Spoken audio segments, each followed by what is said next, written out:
Welcome back, everybody, to another episode of the podcast Under Your Bed. Hey, guys. Woo! We're your hosts. I'm CJ. I'm Taylor.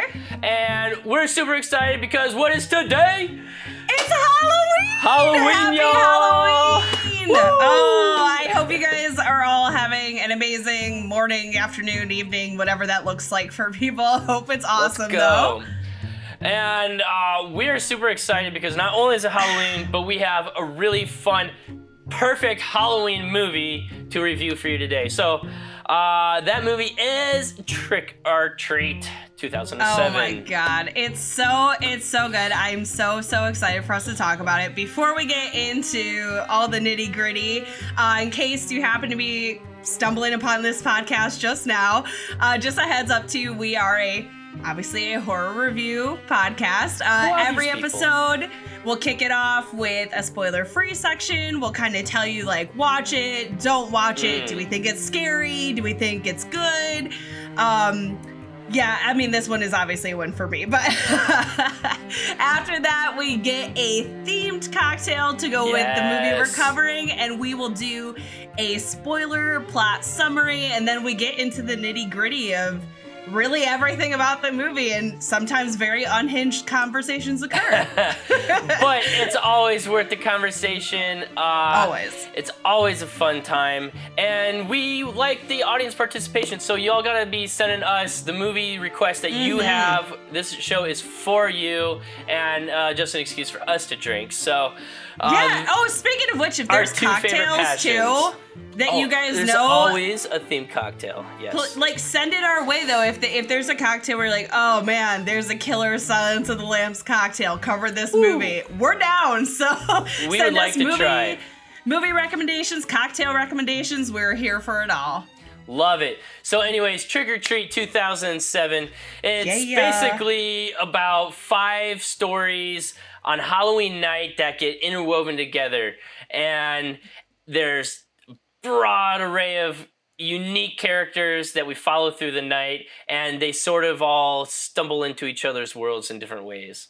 It's a blast. And it's also got kind of a loaded cast. Who we playing with? Oh my god, yes. Okay, so very honestly, like, we could spend way too much time talking about the cast. I'm just gonna hit on my personal heavy hitters because otherwise it's gonna take too long. But it's an excellent cast. So really, I think what most people would know, Anna Paquin is playing one of our characters, Lori. She's Rogue in X-Men. Hello. She's Sookie in True Blood. She won an Oscar like when she was a baby for the piano. Brian Cox is in this one, also an X-Men alum, and again, horror movie reference. We got The Ring. Leslie Bibb is in this. Dylan Baker is in this. Quinn Lord is the kiddo who plays Sam. Obviously not a kiddo now. This was a little while ago. But yeah, it's obviously each little story kind of has its own encompassing cast, and there are way too many great people to mention, but everyone is great in it is the long and short of it. Yes, and definitely a solid crew here too, because this movie was very well made. Right off the top with Michael Dougherty as our director. I love him so much. I love him so much. Coming out of movies like Krampus and Godzilla, King of the Monsters, that one. And there's going to be a Trick or Treat too. It was just announced this year. Yes. This is the best thing. I've been waiting for this since 2007, so I am so excited about this. I'm thrilled that there's gonna be a second one, and I have to assume he's gonna get up to. I know, I can't wait. It's gonna be great. So we're all ready for that. But in prep for Halloween or Trick or Treat 2, you are gonna have to first watch Trick or Treat the original, and then come listen to our show, so you know what to be ready for coming into Trick or Treat 2. What do you think of this movie, Taylor?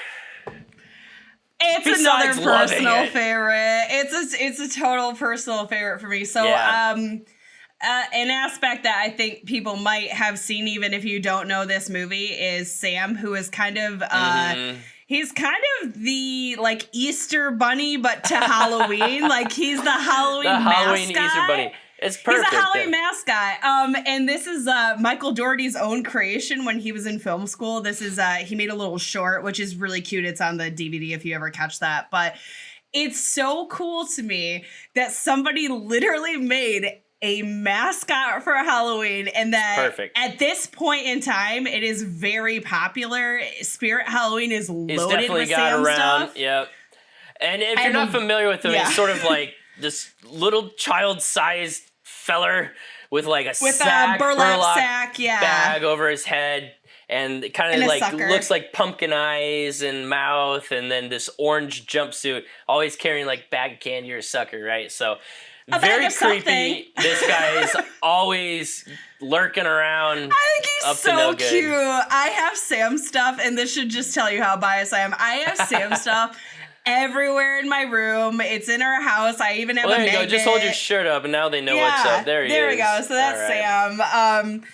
But yeah, aside from the fact that they were able to literally make a Halloween mascot, which is kind of insane to me, this is just a super fun movie. I think obviously anything that takes place on Halloween is kind of a win for me, but it just feels smart, and it just feels fun, and there's never a point where it feels like it's taking itself too seriously, but it also doesn't come across as like a pure comedy either. They write a very thin line, but they do it very well. I mean, what are your... Totally agree. I went on a thing there, so... No, I agree. Like, it is very smart and well written. A lot of times you find these, like...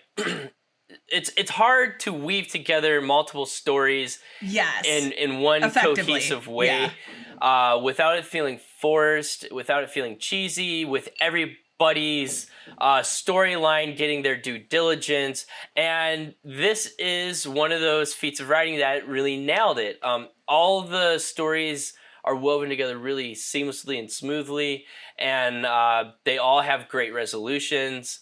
And it kept your interest throughout the film, and it's not linear either. You kind of are jumping back and forth in time through the movie, which is a beautiful piece of storytelling. For sure, because like you said, that can go awry very quickly or become contrived very quickly, and I have never in my 100 viewings of this movie ever felt that at any point, even knowing how everything lines up, I still thoroughly enjoy watching it. Yeah, so something I thought was interesting in this movie is while there are really intense moments of violence and attacks and scary occurrences, I never felt that it actually was that particularly scary of a movie. So it does kind of peak in intensity plenty of times, but while you're not going to show this to your kids, like it's definitely a not like an extremely suspenseful or extremely like haunting movie in a way that some other movies might be, but no, it sticks with you for a very different reason. Not because it's scary. It sticks with you because you had a really good time and you really enjoy it, and you want to come back to these characters that you really end up liking. But yeah, I agree. There's nothing.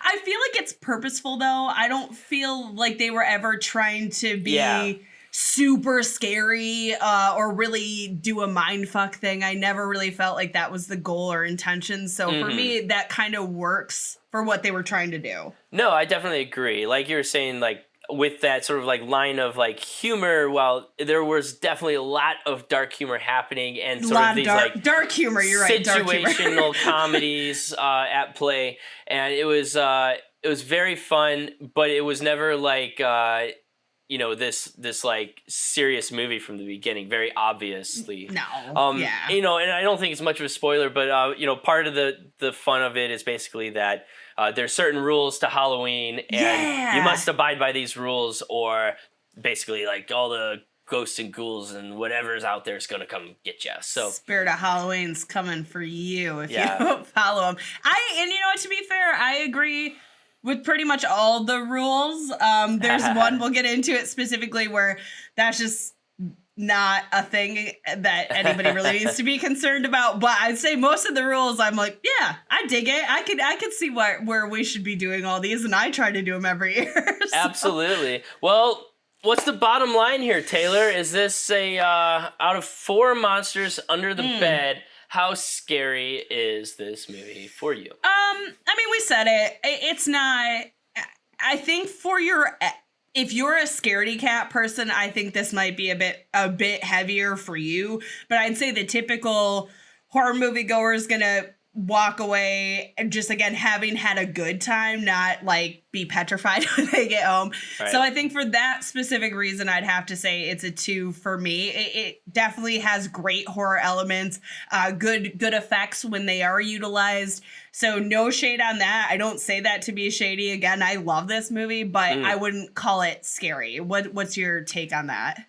I'm also going to land on a 2. I was a little torn because when you are describing some of the scenes to people, you're like, how can you not give this a 3? Because it is kind of so intense.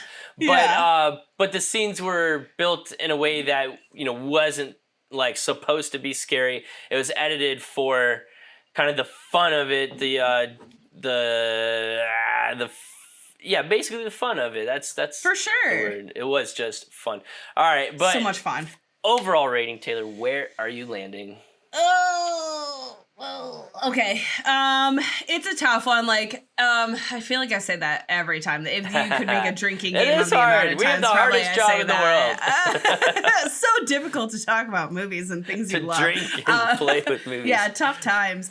I'd have to say, if I was being like a hardcore stickler and saying like just for film, whatever, I'd probably give it a 2.5, but I'm not gonna lie, my bias is pushing me to the 3, and I don't feel bad about it in any capacity.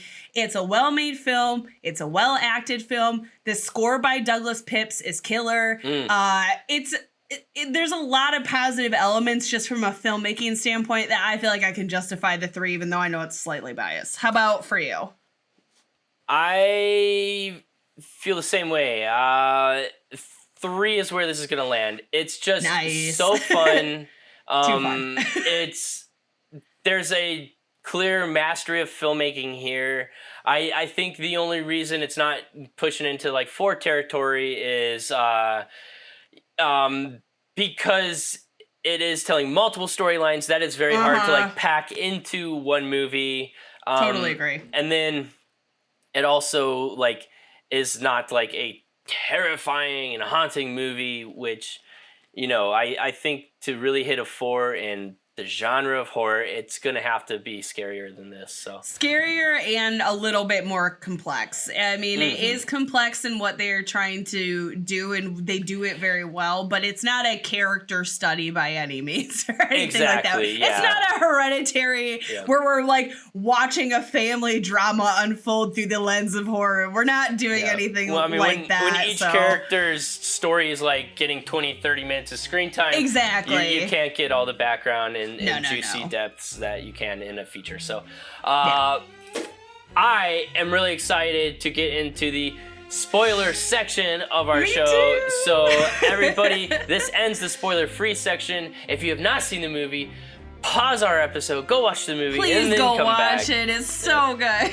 This is one that is now kind of in my like every year Halloween watch. So I'm telling everybody about it. It's a great movie. I'm so happy now. So stick around, and we will be right back with Themed Cocktail and our deep dive critique. Welcome to the podcast Under Your Bed. There'll be drinks, critique, and perhaps a few murders. You're all invited, but once the podcast has begun, there's no way out. The ghosts are waiting, so won't you join me for the podcast Under Your Bed?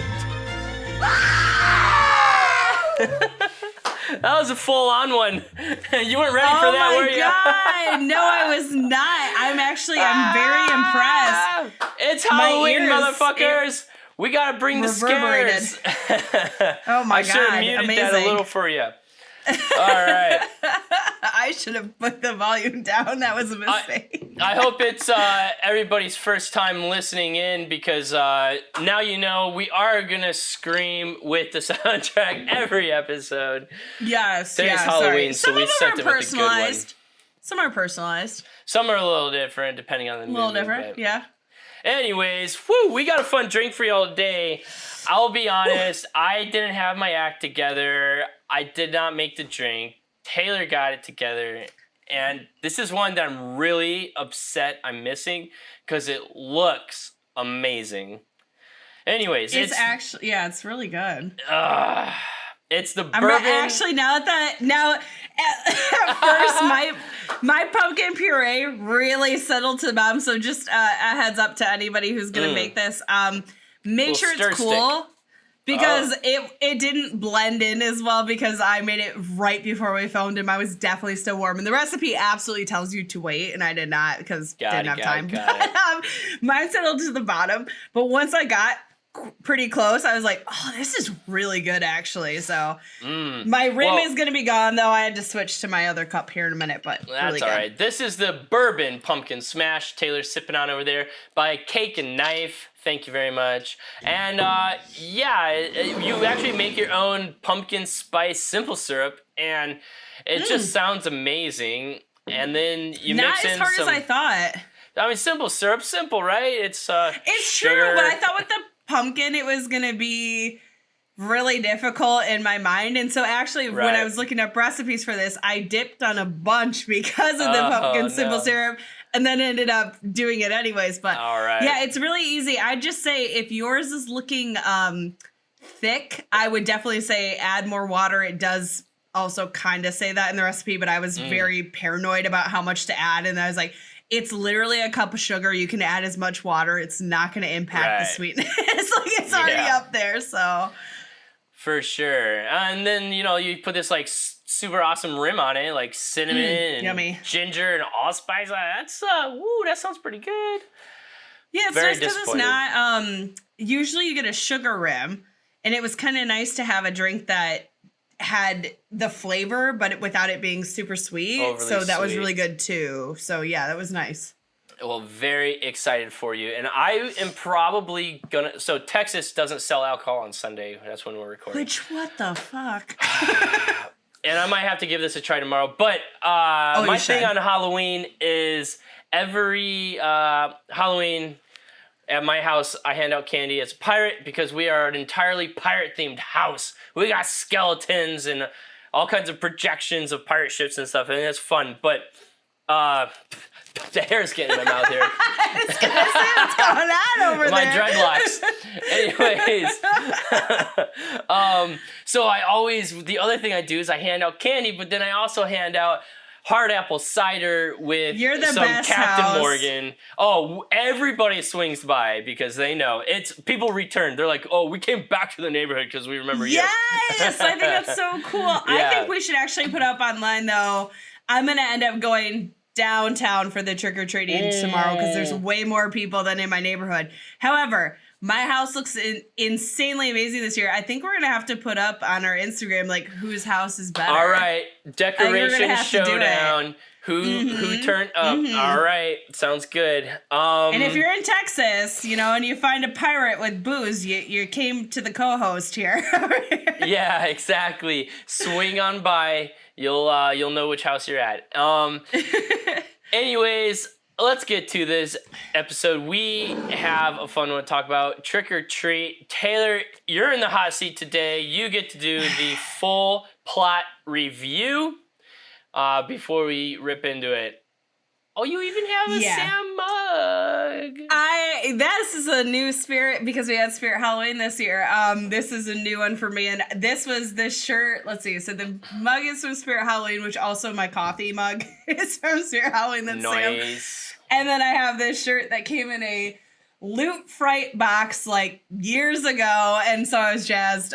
It was like a trick or treat theme thing. It was really rad. Love it. Yeah. So let me take a sip for my Sam mug. And so just kind of to make this a little bit more coherent, we usually kind of follow the movie as the plot develops is usually what we do. But because this has individualized stories, it just was feeling too confusing to go back and forth. Jumping around too much, yeah. Yeah, so we're just going to do each story as its own kind of separate entity. Its own linear story, and then Yeah, exactly. And if they you've do watched all the movie, you remember how they tie together a bit, so. Exactly. So just in case for some ungodly reason you decided you're not going to watch the movie and you're just going to listen to us talk about, which again, like, we're so much lamer than the movie, you should absolutely be watching the movie. But if you chose to skip it, just know that all the stories are actually interwoven, and throughout every story you're seeing Sam, which is the kiddo with the burlap sack head. He makes an appearance pretty prominently in some stories, and we'll talk about that, but in other stories he's literally just in the background, so if I don't mention it, he's there the whole time. I just want to throw that out before we get started here, so there's no confusion. All right, so let her rip. Stop stalling. So, I know, right? This one's so long, I apologize. There was just no way around it. All right, so we open on a couple who's returning home from a night of Halloween festivities, and our couple consists of Emma and Henry. Emma insists on taking down the decorations that evening, despite protests from Henry about keeping them up and also keeping the jack-o'-lantern lit.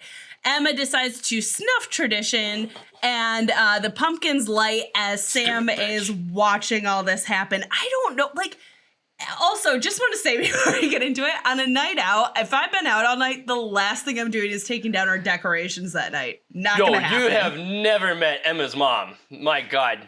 She would rip you apart. You're right. You're right. Actually, they totally mentioned that. You are right. So while Henry's inside, Emma's attacked and killed by Sam. So Henry eventually awakens from a nap, and he comes out to find that Emma is now a part of their Halloween display. And that brings us to our title card. She is all up in there. I mean, the decorations were very on point after that. Jesus Cristo. Yeah, right. So our next story, we see a boy named Charlie who's spending his Halloween evening smashing pumpkins, which is also just, like, not cool at all. His antics are cut short, though, when his school principal, Stephen Wilkins, discovers he's taking more than one piece of candy. There's a sign. Can't do that. Naughty. Stephen discusses the importance of Halloween traditions, while Charlie, who's eating the candy that Stephen gave him, dies because it is, in fact, a poison candy bar. You gotta check your candy. How do you check for poison candy? You give it to your dog first? Or? You honestly, you can't, and we can get into that. We'll get into this later, but that whole thing is just, it's not even a thing. But that's the only rule where I'm like, that doesn't make any sense, but okay. So Stephen disposes of Charlie's body, but while he's trying to do this, he runs into a ton of obstacles. There's kids trying to collect pumpkins for UNICEF. He's got a crotchety neighbor, and that neighbor has a super noisy dog. And he also has a previous victim who isn't quite dead yet. Despite all these troubles, though, despite these troubles, he gets the job done, and he finds time to carve a jack-o'-lantern with his son Billy. A jack-o'-lantern which just happens to be Charlie's head. Delightful father-son bonding time. So cute. Then we get into, let's see here. Let me scroll down. All right, so our next story involves two sisters, Lori and Danielle, and their friends Maria and Janet purchasing last-minute costumes for a party. The group forces Lori to dress as Little Red Riding Hood and tell her that she has to do it for her quote-unquote first time. They say they're going to help her out, but Lori insists on procuring a day on her own. This leads the other girls to head to the party into the woods with their respective dates. So while Lori's out amongst partygoers, a man in a mask who's sporting fangs kills a young woman by draining her blood. Lori heads into the woods, and the same man attacks and bites her. At the party, Danielle discusses being concerned for Lori, referring to her as the runt of the litter. The conversation is interrupted, though, when a body wrapped in a red cloak falls from above. Lori, however, actually appears from the woods and states that playing hard to get got her bit. That's a tongue twister. All the girls approach the body and they unveil the killer as Mr. Wilkins, who is wearing some fake fangs. Stephen, who is now unable to move due to a broken leg, looks around and realizes there is a load of dead male partygoers. The girls then begin to undress and change into werewolves. It's like my favorite one. Yes. Lori, I love this one so much. It is the best scene in the movie. It's so good. Lori transforms and eats Steven, completing her actual first kill the first time, while Sam watches on, which also wildly inappropriate for a child. Just saying. So in our next story, we officially meet the group of kids who were collecting pumpkins from earlier, which are Macy, Schrader, Sarah, and Alex. This group happens upon a home that is filled with jack-o'-lanterns, like amazing. And they all belong to this girl named Rhonda. Schrader convinces Rhonda to join them, and the group head to a rock quarry. Do people even have rock quarries? Is that a thing? Yeah, that's a thing. I've swam in quarries before. I've never seen one, so I'm like, well, I'm assuming it's real, but I've never seen one. With 8 jack-o'-lanterns in tow. So at the quarry, Macy explains that 30 years prior, a group of parents paid off a bus driver to kill their quote-unquote disturbed kids. The plan went south, just what though. You did.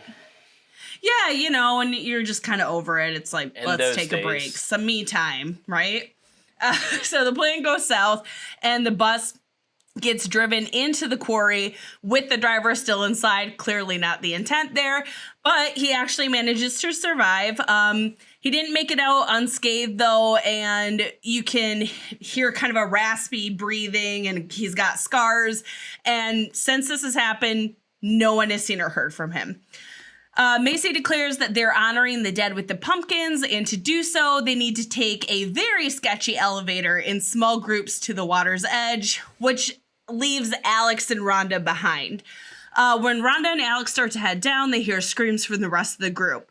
Rhonda, being a badass, because I would never do this, goes to explore and is attacked by...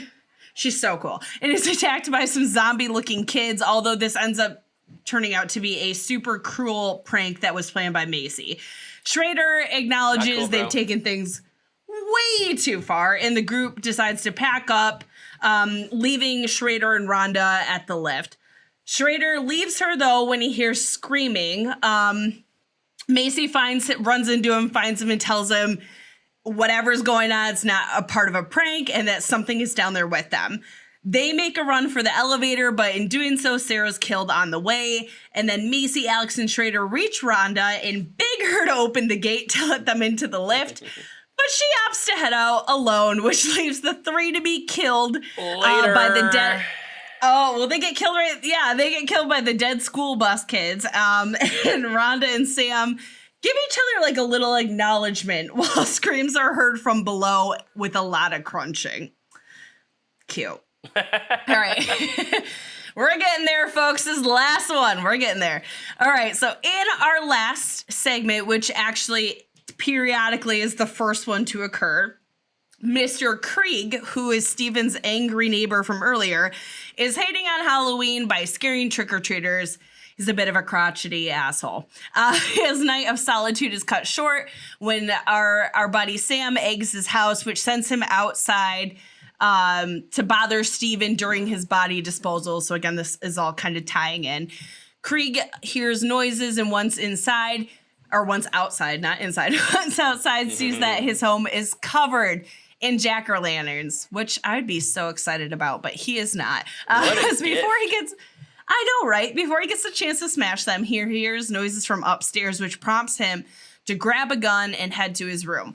Once upstairs, he sees a frightening Halloween display in his bedroom, and while distracted, Sam slices Krieg's Achilles tendon, or at least like close to. It's so gross. Things worsen further when he falls down the stairs, which happens to now be covered in glass, razor blades, and candy. Sam jumps Krieg, and in this struggle, Krieg manages to remove Sam's burlap mask. It turns out that Sam is not a child, but in fact a pumpkin type of monster. Krieg he manages to fend Sam off long enough to shoot him.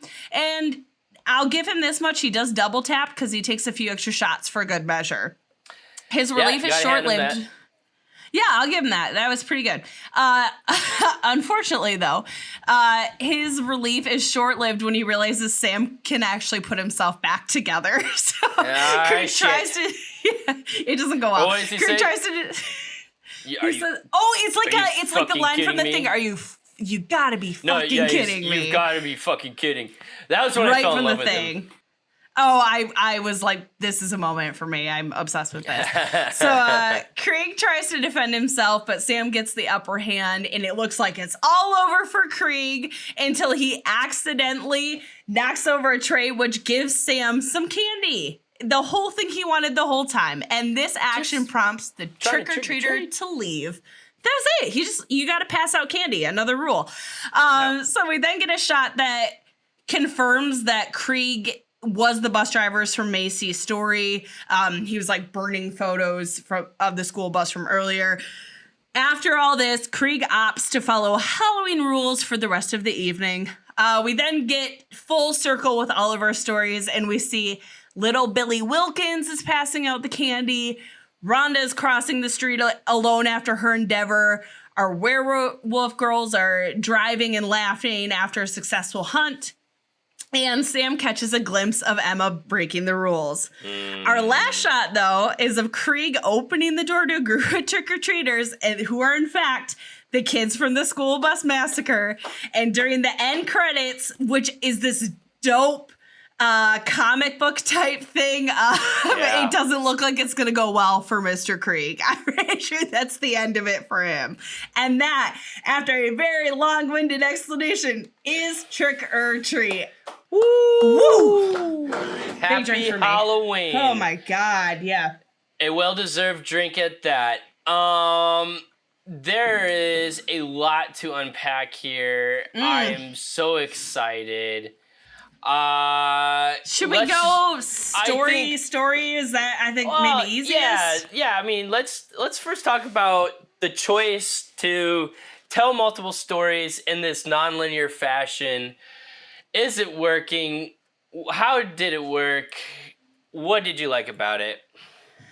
Vignettes can either be like amazing or an absolute detriment depending on how it's done. You get something like VHS that feels very uneven because it's different directors putting out the stories.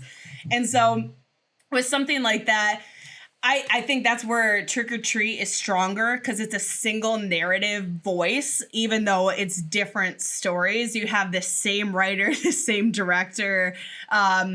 There's not a big continuity issue that way of feeling like, again, things are really uneven. Like, right. VHS is the best example I can think of. There's plenty of other anthology movies out there. But I think, again, just having a single voice to this, I think works really well. What was your kind of take on that? I agree. I thought it was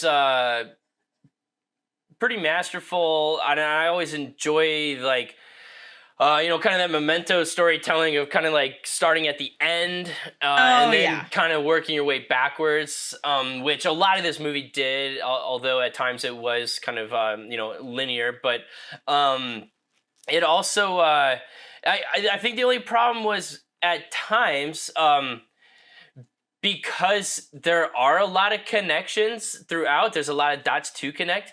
On my first viewing, I was kind of like, at times, like, caught trying to, like, catch up and, like, because we weren't guided so we were guided perfectly, but a lot of times the answer to your question might have come up in the first 20 minutes and then it was answered in the last 20 minutes, So for sure. At times you were almost like confused if you were watching a great movie or just like a good movie, right?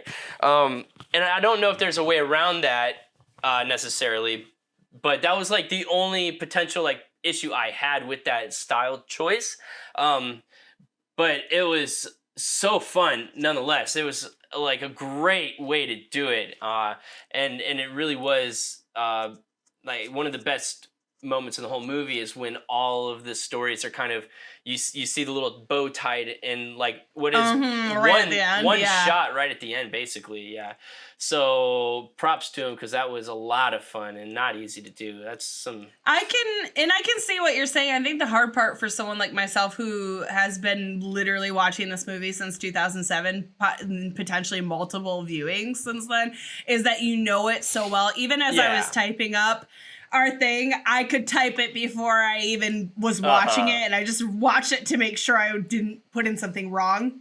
So for me, it's hard to get that perspective, but I think you're right. I think you are right. It must have, because again, my first viewing was too long ago for me to remember that. But I think you're right. I think at times it could be. Well, it's like there's like confusing. Some of the questions that not necessarily confusing, but I was kind of like, well, what is the motivation behind this, right? I was like, sure. And then there's this beautiful, and it's so satisfying to finally find like, oh my God, that makes sense now. Like at first I was like, why are these like chicks so desperate to find guys? Like they're hitting up these like, you know, this kind TV of losers who are way below like, their belt. Like I work in film and television, like I they're know what kind hot. of dudes those are. Yeah, they're smoking hot and they're like finding these dumpy dudes. I'm like, they're that desperate.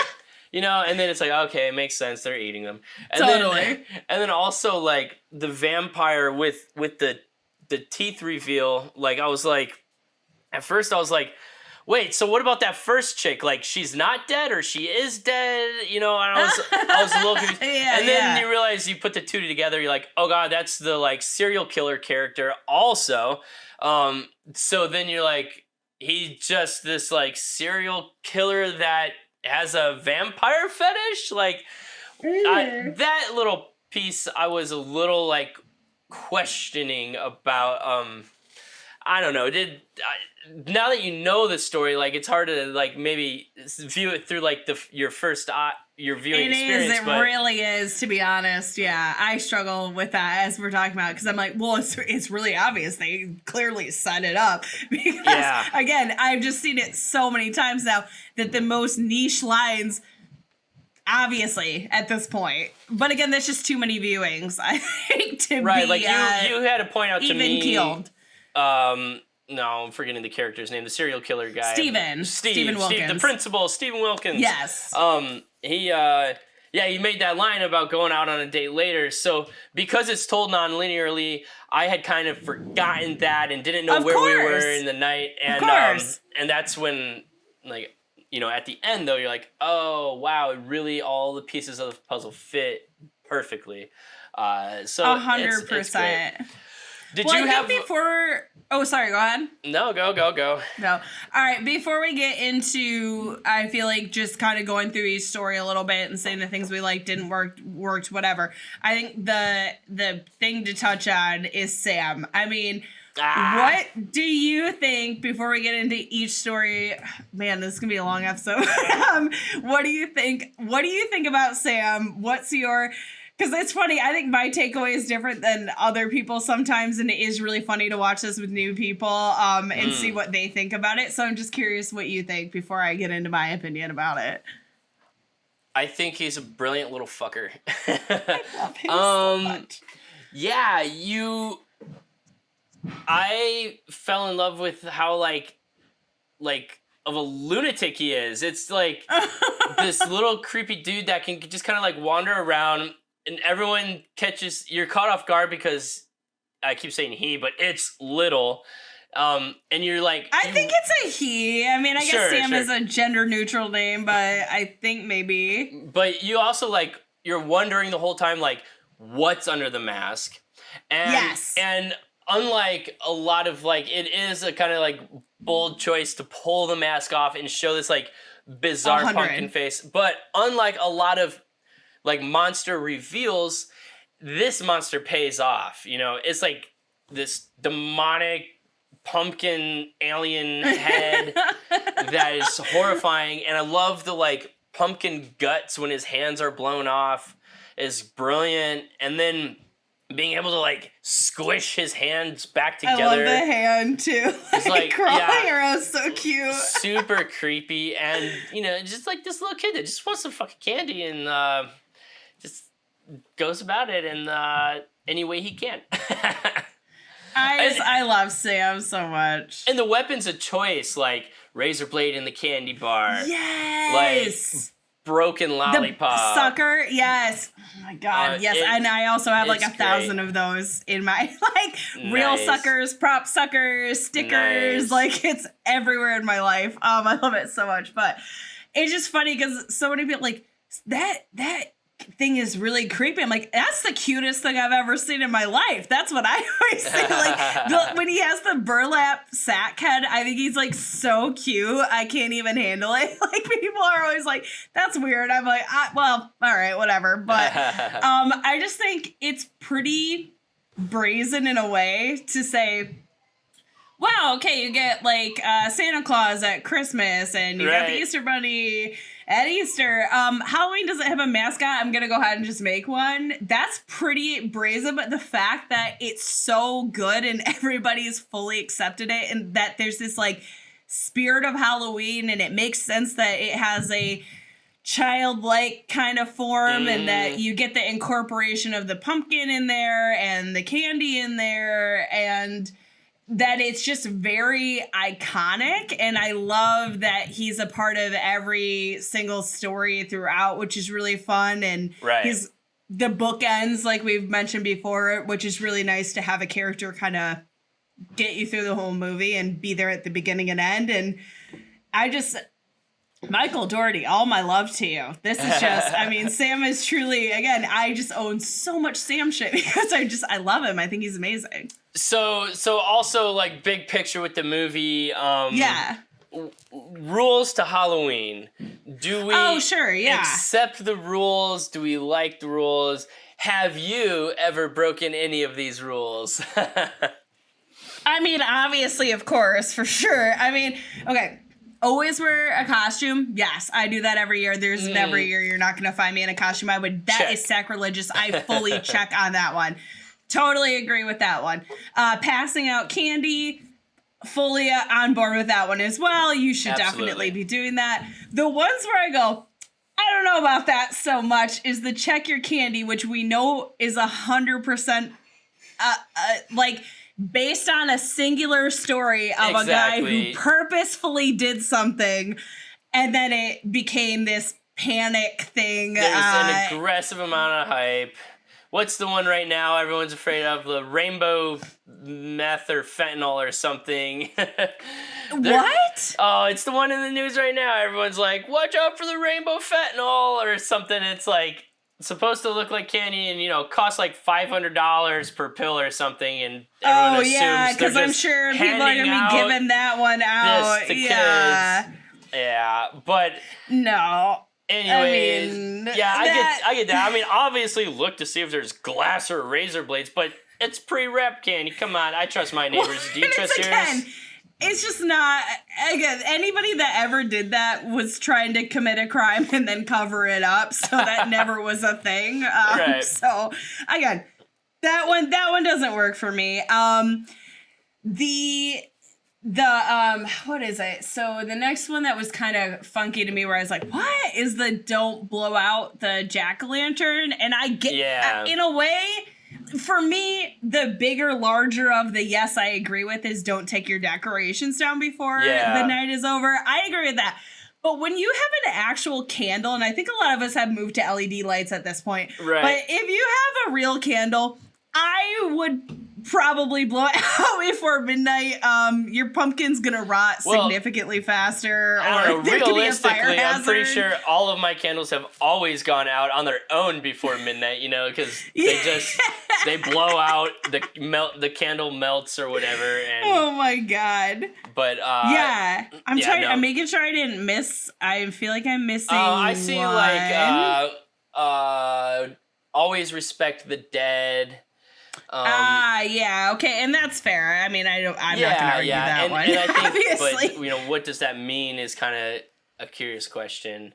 I think it's more that with the one story in particular, obviously, where they went awry on the Halloween rules was the and the bus driver, right? Like the bus driver, that's potentially the rule he broke. Yeah. I mean, I guess he was about to break a couple or potentially broke a couple, but it was like burning the photos. He wasn't passing out candy and he wasn't wearing a costume. He actually, I think he was on the hit list for most things. He didn't even have a jack-o'-lantern. But and he burnt the photos of the kids. That was another one of those questions. Like early in the movie, you're like, the hell is he doing? Why is he just burning photos? Like, this guy's just got nothing better to do but destroy his family memories. And then, all right, full reveal at the end. He's the bus driver, and those are the bad memories he's carrying with him. So I get it. For sure. I mean, and it was very shady. So yeah, I guess getting into the story element. So the first, obviously our opening one, for me personally, I think the opening's a lot of fun. There's good banter between the two of them. It always threw me off, though, that the sucker was in her mouth. I don't know why it took me like 18 viewings to realize it was the sucker that was in her mouth and not whatever. But my actual favorite part of that whole scene, which sounds really stupid, but is where she's starting to take down the decorations and she looks across the street and there's the tall guy who's staring there, and he looks like he's he's wearing a very vacant mask, and it's Myers super type of guy. Yeah, and I think as any like single female, you're like, oh my god, you know. But then he ends up being a teenager, being like, oh hey man, I was just waiting for you, but just because the mask. Yeah. I think that's really fun. But what did you think of the opening as a way to kick off the movie? Great way to kick off the movie. You know, it's just like here's like your pre-credit scene that. You know, it basically sets the tone for the rest of the movie. So you're hitting comedic notes. You're hitting like, hey, this has some of those like slasher sexy vibes. You know, or the like porn and like. Oh, there's the porn video. Yeah. And like the relationship of the couple, and then but then you also have like a great kill, a very violent, graphic kill, and but also like. And also, a lot of comedic notes, it is and it isn't the way it's done, right? Like right. It's really the reveal when the guy comes down, and then you also get the introduction to Sam, and you get some of those like dark humor and some of the comedic vibes pretty early on too. So it is a great way to open. It's the only problem I have with the scene is it's the worst piece of acting in the whole movie. You know, the couple. Which is bizarre because Leslie Bibb, I feel like, is actually like a pretty solid actress. I'm not going to lie. I cannot say this guy's name, but I saw him on Dollhouse. I can't remember. It was either before or after Trick or Treat. I think it might have been before. But, or I could be wrong. I can't remember. But I did not. It was funny. My friend and I always hated his character and felt like he was like the weakest part of the show. And I don't know the worst character. I was gonna ask you, did you feel like it was both of them, or did you just feel like it was him, or what? And you know, if her acting was like subpar, it was only because of what she had to work with, right? And fair. It's hard to be placed in a scene with bad actors, and like that's the energy you're given, so you gotta like run with it. And it is like this little bit of a like forced moment, like go put on the tape, you know, like it's hard to like make that very authentic. I do agree. That one's a little weird, like, to be honest. Yeah.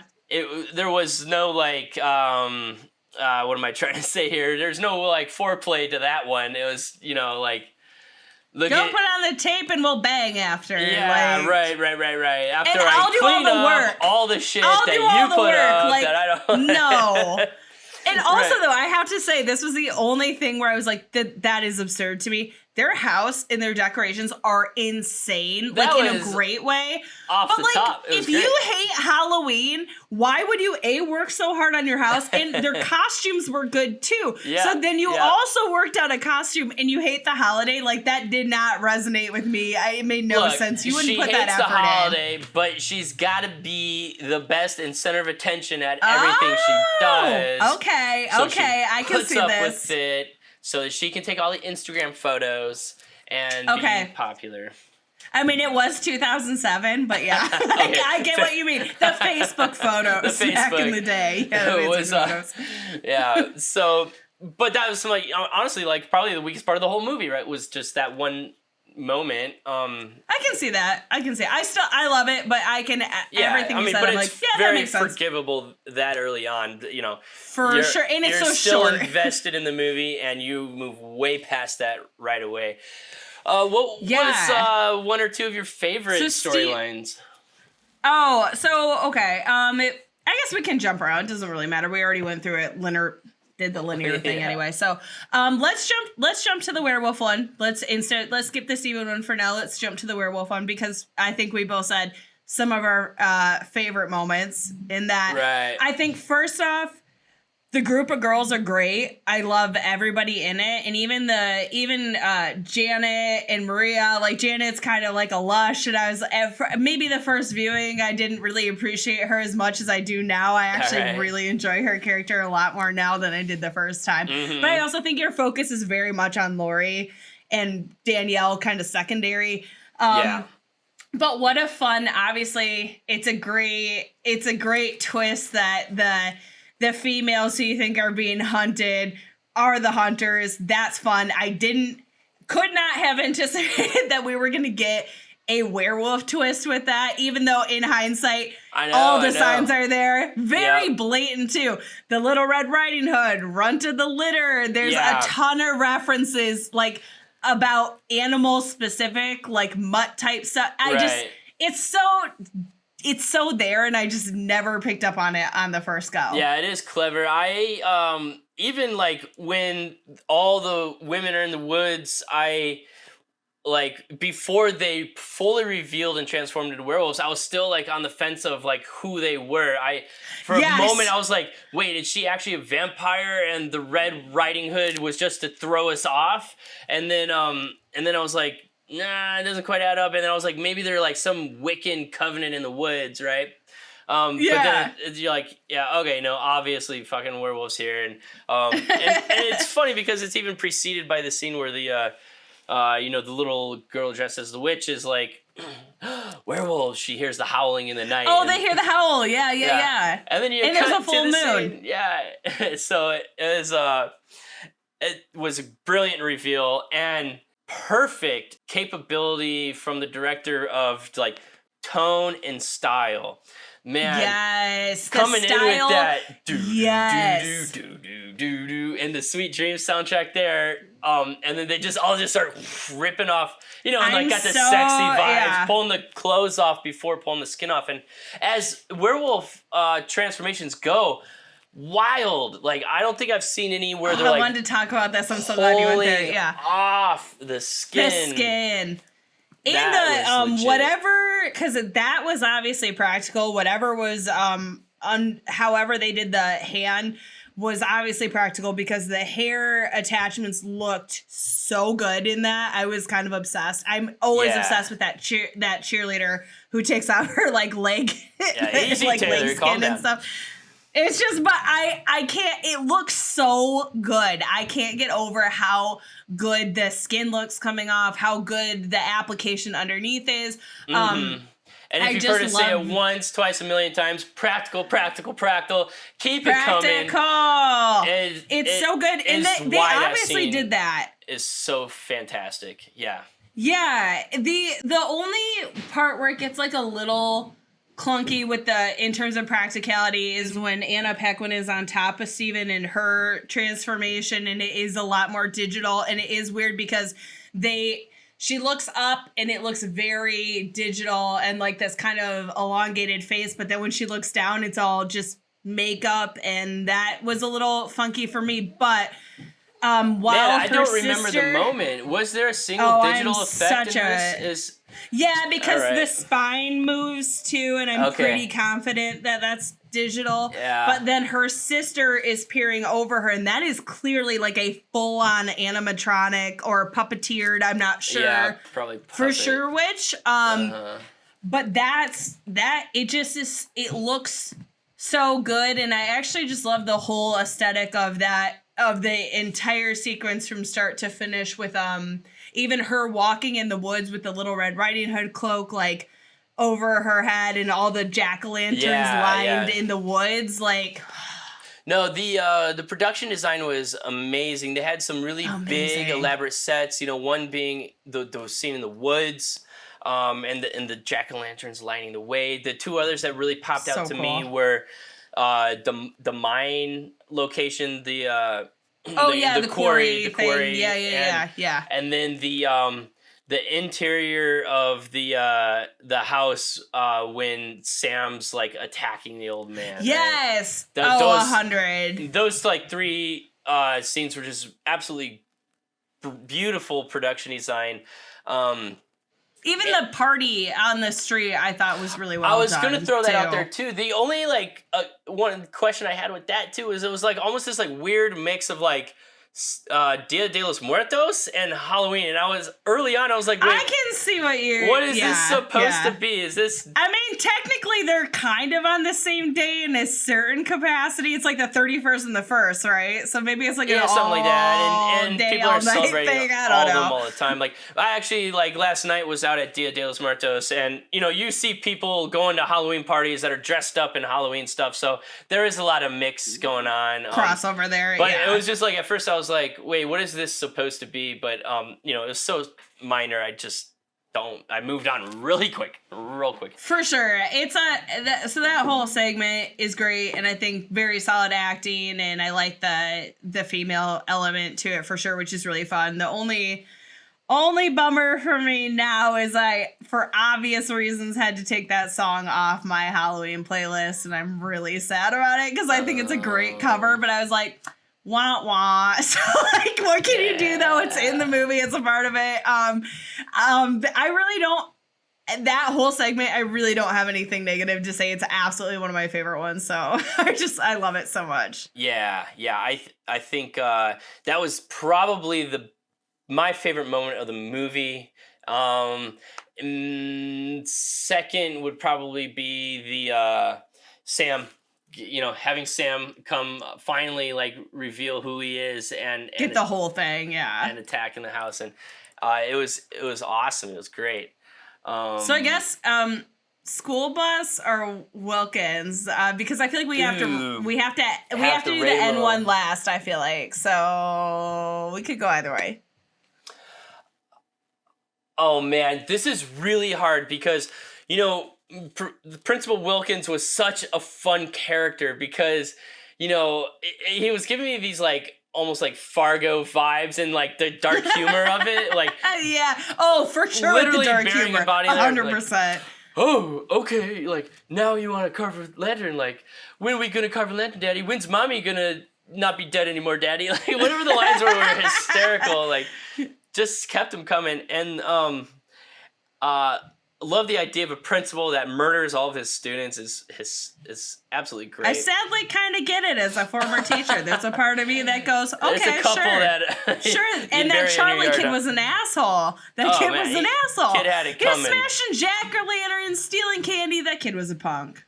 Yeah. Not in the cool way. Now, I might put it this way, maybe this is a cop-out, that I think I liked his character better than any of the school bus characters, but I like the scenes, the cinematography, and the bus flashback and the school bus children. So okay, those are some of my favorite parts. Yeah, let's take apart the bus one first, and then we can run back to Steven. But that whole segment is terribly disturbing in a very sad and horrifying way. And those masks are some of the creepiest things I have ever seen. Actually, that clown one. No wonder why those kids upsetting. have mental disturbances if their parents are dressing them up like that. I know. I was like, oh my god. So just already alone, that whole, but the actual school bus segment, not even the Rondo whatever, but the whole Krieg and the kids segment, the music is stunning. Yeah. The how they did the lighting and the editing, that does give it that kind of 70s glow to it, and set with the fall background. So these overexposed highlights just pumping in the smoke and these beams of backlight.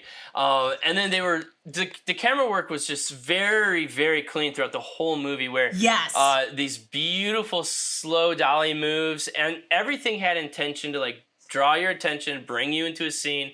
One of my favorite shots was the 4 children, or I guess 5 or however many, standing at the top of the quarry, and you get the like big jib pull back and that again ton of smoke, very like that like hazy ambience, and that just beautiful moments. And they were all in that scene, the golden colors and the flashback, and it was great. It's so good. And I love even the sound editing choice with when the bus actually goes over to have it be silent. I'm glad you brought it up. Yeah.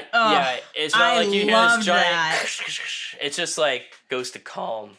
And it's that beautiful piano piece too during that, and it just with that beautiful setting of the fall leaves, like and then the reveal over the cliff, and the back of the bus, blub, blub, blub, blub, going underwater, and the masks slowly popping up. It is brilliant. So here's probably the only question that does not get answered, in my opinion, is the motivation of the bus driver. Like money. Is that what it was said? Or no? Yeah, because the parents paid him off. The parents pay him. Okay, so but I think it's very motivated by greed, and it's hard. That one's actually, that whole setup is a little difficult. Was the intent that the bus driver was gonna let the bus go over, and he was obviously gonna walk away? Yeah, without him on it. Yeah, that was it was just a little confusing, because you were like, was he just like launching off the fucking cliff with them? And his plan was to not be on it. And that said, the kid with the vampire mask is like, it's really kind of sad, actually, that whole thing of the kid realizing like, we're not going the right way, and he just keeps the repetition of like wrong way, and then trying to get out of the restraints, and he actually is the one who ends up putting the bus over. But like, I guess it was gonna happen anyways. But it's weird, because it's actually quite sad, but it's so aesthetically pleasing to watch that it's such a hard scene in a way, because you're watching it going, God, this is just gorgeous, and the music is gorgeous, and it's really well done. But man, what a grim concept for something like a story. It's absolutely brutal. But again, that's like the thing about the movie is, maybe because you don't see any of the kids' faces, you don't get any backstory to the kids, like the emotional impact and the suspense in a lot of moments wasn't there because of some of those choices to make the characters flatter, and obviously because, but I don't think you could have done it another way. That would have been way too hard to stomach, and it was the right choice, because exactly, it's not supposed to be that movie. It's supposed to be more fun but dark as fuck. Yeah, okay, so rotating back to Steven's story, and the kind of opposite of like how that is pure dark humor, that entire section. It is not sad in any, and which is funny because he is killing kids, but it is not the same vibe at all that you're going into it. It's just really funny throughout. And I will say the part where his son jumps out, I always jump. It's like the one jump scare, and it always gets me every time. It does. I'm always like, oh God, I forgot about that. Yeah, it is a good little one.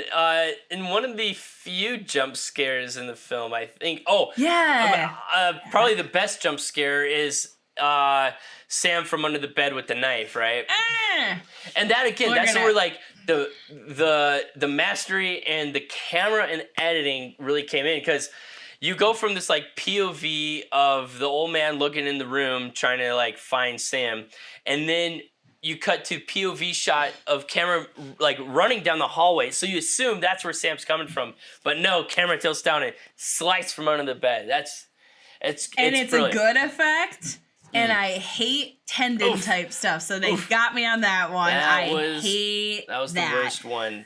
worst part of the Oh, movie. actually, you know what? Which is one of the worst parts, like in terms of like gross and horrifying, is when he falls down the stairs and it's all covered in the glass and the candy and the razor, and his hands go down like any of us would do if we're picking ourselves up. Yeah. And then you hear him, and again, great acting on that, but and then you see the hands full of glass and he's trying to unlatch. Yeah. Oh, it makes me cringe. A great moment. That was like right out of a Saw movie there. Yes, it's so good though, but it feels so much more real and something that, like, if any of us had glass in our hands and trying to get out of a situation, it's just horrifying. No, I love Brian Cox, and I thought he just crushed it. It was so fun to watch in that. He's a veteran, like that. Not even a concern about his acting abilities in this movie. Yep. Just give him the character, and he's got it. Love it. So good. Did we cover everybody?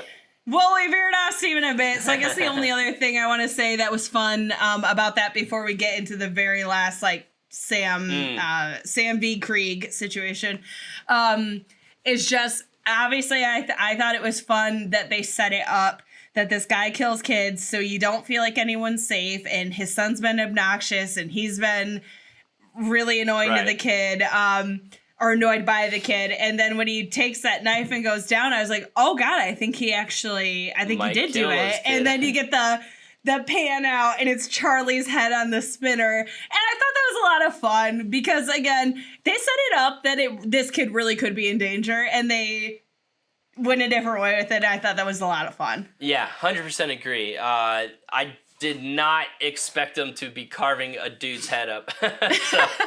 No, you gotta help me with the eyes. Yeah.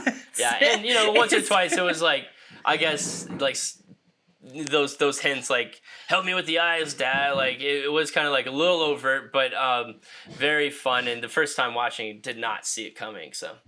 What did you think about the projectile vomit?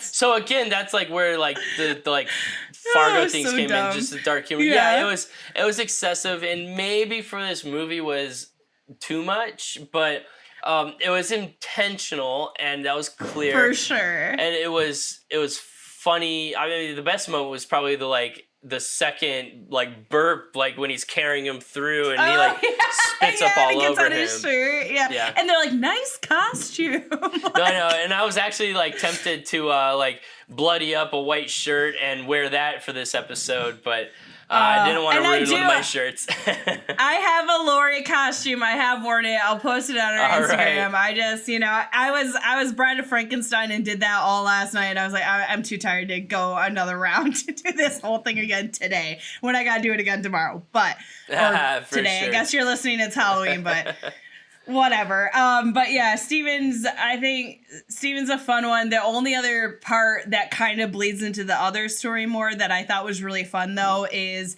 when his one victim is running through the street. I was getting hardcore flashbacks to I Know What You Did Last Summer when Sarah Michelle Gellar is running away, and the look back and everything. I can't imagine that was a coincidence. It feels very purposeful, but just like a fun little nod, and it took you back to another horror movie, so I respected it. Yeah, gotta appreciate that. Did we cover all the stories? Well, okay. So we'll get into the last one. Krieg, yeah, so said. Sam. So we obviously touched on a few aspects of that. I mean, just in terms of this story, generally speaking, like where did it kind of rank for you? How much did you like it? What worked, didn't work, all that jazz. Well, it was great, like, getting that full circle that Mr. Krieg, the old man, is the bus driver. Pretty blatant at a certain point, but yeah. Because the wheezing. Oh, sure. Did we see... and the scar. Did Sam see anything in particular to draw his attention to Mr. Krieg? I think he knew, because I swear, and obviously if I'm wrong, somebody feel free to correct me, but I swear when that bus drives by in the old montage, I think they pass Sam. So I think he already knows.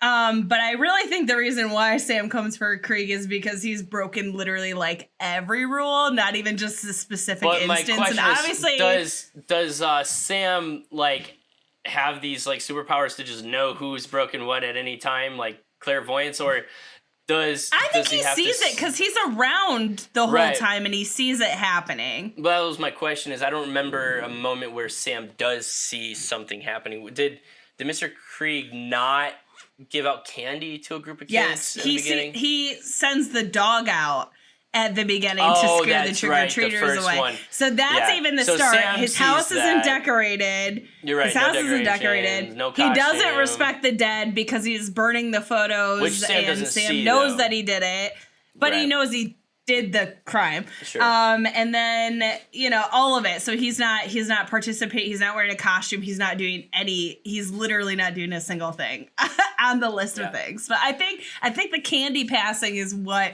he hones in on because that's why he actually ends up leaving. Yeah, exactly. Yeah. He's like, okay, you're playing by the rules. Thank you. I just want some candy. Yeah. How much fun is that though? Because especially the first time again, I thought, he's gonna murder this guy, and after that super brutal arm break too, he smashes the bottle, and Sam's just like, quack, like there goes your arm, but then he strikes down and picks up the candy bar, and I died when I was having such a good time by that point. I couldn't even.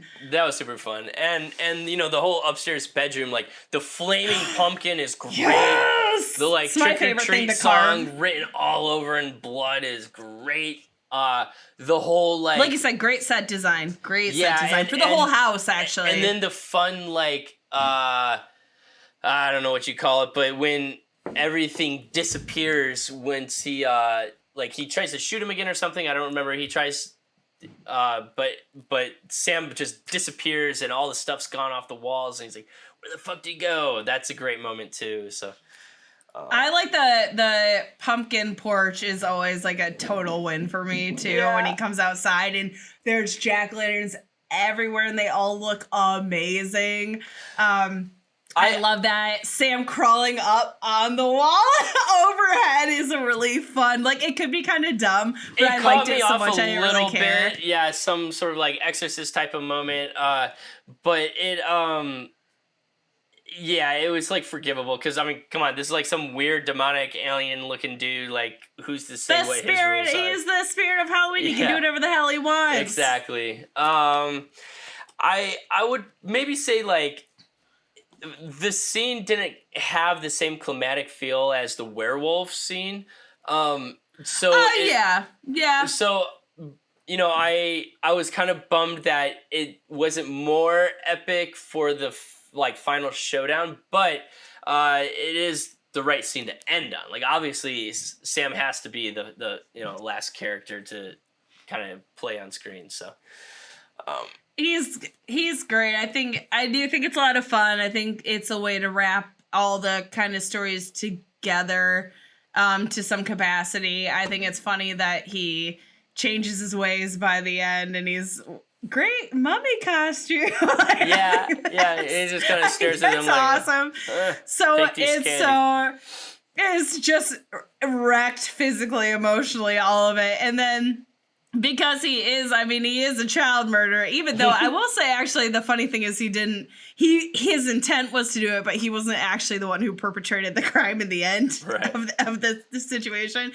But that he does get his comeuppance, and I do enjoy the comic book paneling at the beginning and the end, especially because I don't know, even though I think they carry out the gore really well throughout, I think that is better left as a comic book panel compared to like trying to see that actually play out. So I think that was smart. Any final thoughts we need to put on this? I mean, I think we got, I guess something that might just be fun is maybe, I think we've gone over kind of our favorite story, but maybe your favorite character and your favorite death or effect, either or. All right.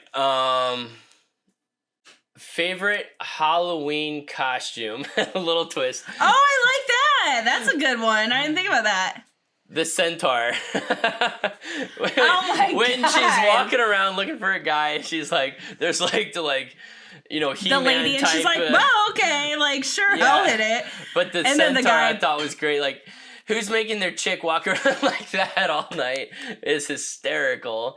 I thought that was really funny. And then one of my favorite moments, one of my favorite deaths actually was the chain yank when the kids are pulling the prank down. Oh, They're yes, running away from the that's ghouls. a good one. And the chain gets yanked, and she gets full, just classic, Whoa. dragged into the abyss and gone forever. That is a very fun moment. Besides, maybe a more obvious death, I would probably put that as one of my favorites. I think maybe the obvious one for me would be the werewolf death. The principal's death would be the best. Yeah. But that other one was fun. Yours? Okay, so let me see. You added favorite costume into there. So, ooh, okay. All right, well, let me start. Favorite character, and I can't. It's a tough one, but I have to say Lori and Sam take my absolute, they're my favorites. I struggle cause I like them for such different reasons, so it's hard to pick a single person in that instance, but so those are my favorite characters. My favorite costume, I will probably be a little biased in saying I love Lori's costume because I've done that for Halloween 2 different years. Done it with the fangs, without the fangs. But it's such a good, my friend, oh my God, bless her. So she went actually as Danielle and did the Cinderella costume specific to that movie. And then she made me Trick or Treat Little Red Riding Hood. Oh, wow. Specific where she painted the corset and everything so it looked exactly the same. So I hate to say that I'm super biased in saying that, but I will say Sam's a great costume, and I love seeing people do it, but it's so hard because the look is so specific to a kid that I always struggle when I see anybody who's not that exact size doing it. Gotta do it with the kid. But great costume on that. And then favorite death is a tough one because I like the dismemberment and the integration into Halloween decorations of the first one. That's that a is super fun one. I like your pick though because it's funny because it's off screen, but it actually it's very effective and very. Of course, we're all getting tripped up on our own costumes on Halloween. Getting yanked back, I think, is actually a very solid one. And Steven, as you notably, that's one of the best scenes. So it's really hard to beat that one simply because the scene itself is so good. Yeah, the scene is fun. And it was just so unexpected. I didn't see it coming. And then just the classic, rip her away. And then I'm obsessed with that. Yeah. The effects, everything. I love the effects. And that. A character that we probably didn't give enough props to is the little girl that plays the witch. Rhonda! Oh my God, you're right. We didn't give Rhonda at all. Rhonda carves the greatest pumpkins in the world. Yes. She has all of the Halloween facts. facts. The rules. Sam likes her. Wins. And those kids are assholes for bullying her. So she got her due justice, and we were all happy for it. What dicks. And especially the one Schrader, I'm like, you seem like a person. Why are you doing this? It was terrible. But I like that there was no mercy at the end. She's like, fool me once. Goodbye. Yeah. I'm hiding up and I'm out. Yeah, later. You're right. I'm glad you brought up Rhonda. You're right. We did not give her an appropriate screen time. All right. But, man, I love the movie. I'm glad you introduced me to it. And I'm so happy. Everybody else needs to go watch it. A Halloween must, right? It's like... Oh, yeah. I mean, I think, so there's a lot of movies, obviously, that take place on Halloween, but I think you're hard-pressed to be, aside from Halloween, being like, this is great. I feel like now the theme is these shitty streaming services putting out these crappy movies and saying, well, it takes place on Halloween, so you're supposed to care. Yeah, there's a lot of movies that take place on Halloween, but this is definitely top tier for me. Obviously, it doesn't have the emotional weight that maybe Halloween has or the legacy that Halloween has. But I will say it's amazing to have somebody come out, make this movie, design a character, and for the whole horror community or Halloween community to embrace it so much that now how many years later we're gonna end up getting a sequel because the traction is so fan-based, which is incredible. So for me, it's an absolute win. It's a good time. Don't expect that this is gonna just blow your mind. But that said, great effects, great cinematography, fucking excellent score on this, and great acting. So, you know, it's not, maybe again, it's not the top tier, but it's a damn good movie and it's a damn good time. So that's my last. What are your last wrap up thoughts? Oh, it's totally fun to, watch, you know, with at a Halloween party or something if everyone can stomach it. And absolutely, it's an absolutely great time. So, man, and there's a lot of inspiration in there for costumes. If you need a costume, you need some inspiration, check out this movie and you're gonna find it. I want to say thank you to everybody again for tuning in. We love you. Have fun tonight, trick-or-treating, handing out candy, going to the parties, whatever it is you're doing. It's our favorite holiday of the year. Yes, it is. We hope it's yours too. We're going to go through a little post-season depression, but hopefully we'll bring it back with our next episode. Now we are going to go back to bi-weekly episodes. At least for the time being. We're gonna have some bonus ones on the holidays, so look out for those. But yeah, I hope you guys have an amazing Halloween night. I hope you enjoyed this movie. I hope you enjoyed this review. Please send us anything. Again, I say this all the time, but our handles are pod under your bed. You can find us anywhere. Shoot us a message on Gmail, whatever works best for you. And just remember, while you're out there tonight, follow those rules of Halloween, because you just don't know if Sam's around the corner. Don't break them. Happy Halloween, everybody! Happy Halloween.